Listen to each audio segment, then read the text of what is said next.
SOS Femme battue, bonjour. Bonjour. Oui. Monsieur? Oui. Vous êtes trompé de numéro? Non, je m'appelle Marc et j'ai battu ma femme. Comment? Oui, je l'ai frappé, je suis devenu fou madame, j'ai dérapé, je viens d'appeler les urgences, je viens d'appeler les flics. Fallait que je parle à quelqu'un, fallait que je m'explique. Mais qu'est-ce qui s'est passé? 1 an et demi qu'on est mariés, depuis quelques temps ça va pas. Ça fait 6 mois que je cherche un emploi et un boulot. On vit en Ile-de-France et depuis le mariage j'ai la tête sous l'eau. À 27 ans je pensais pas être millionnaire, mais je voulais tout lui apporter. Mais même le strict nécessaire je n'y arrive pas. Alors je m'en suis pris à elle, comment ai-je pu tomber aussi bas? Des scènes de jalousie aux relations sexuelles alors qu'elle voulait pas. Mais pourquoi? Je l'ai cru responsable, mais c'est moi le minable. J'agissais comme si j'avais besoin de la rabaisser. Je l'ai blessé, je l'ai vu encaisser. J'ai tout fait pour l'éloigner de ses proches et j'ai menti, je traînais dans les bars avec des potes. Le soir quand elle rentrait, le moins de détails c'était l'embrouille.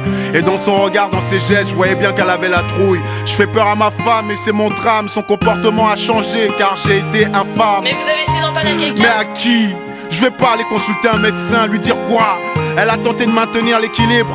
Elle avait de l'argent et moi je me suis senti invisible. Je me suis senti petit alors je l'ai dénigré tout le temps. Et la famille et les proches, personne vraiment? Pas ma femme, c'est pas une chose qu'on l'on dit à ses parents. Elle a été patiente car elle avait l'espoir que je change. Mais plus elle essayait, plus je changeais pas. C'était une agression psychologique permanente. Et la violence de mes mots la rendait incompétente. Elle se sentait pas en sécurité, elle avait raison. Plus je contrôlais la situation et plus c'était la prison. J'ai eu du mépris pour elle et pourtant je n'ai jamais cessé de l'aimer. C'est moi qui avais besoin d'être aidé. Madame, elle est enceinte de 4 mois et aujourd'hui je l'ai battue à lui casser le bras. Comment? Qu'est-ce que vous dites? Elle m'a fait une remarque, j'avais trop bu, ça a été une gifle au début, puis elle a continué à se moquer en colère. Je lui en ai collé une dans les gencives. Quoi? Ouais, on s'est battu et je l'ai frappé avec la barre de fer, je lui ai fait vivre l'enfer.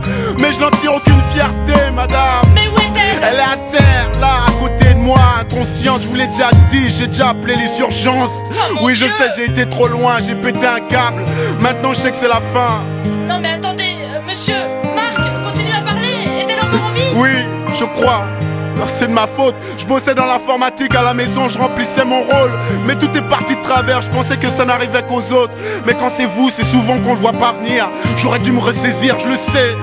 Y a plus d'avenir aujourd'hui. Mon geste est impardonnable, méprisable. Elle méritait pas ça, madame. Vous avez des remords? Je veux pas qu'elle meure, non, car j'ai eu tort. Je lui ai manqué de respect, manqué à mon honneur, manqué à ma promesse, manqué à mes vœux, j'ai manqué à notre amour. Et je suis le seul responsable de cette violence conjugale. Je dois vous laisser, madame. Y a les flics à la porte. Non, mais attendez, monsieur.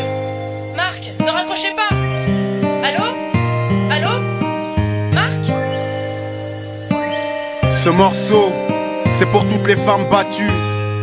Les hommes n'ont pas d'excuses. Et cette chanson n'en est pas une. La réalité est souvent encore plus dure, je le sais, mais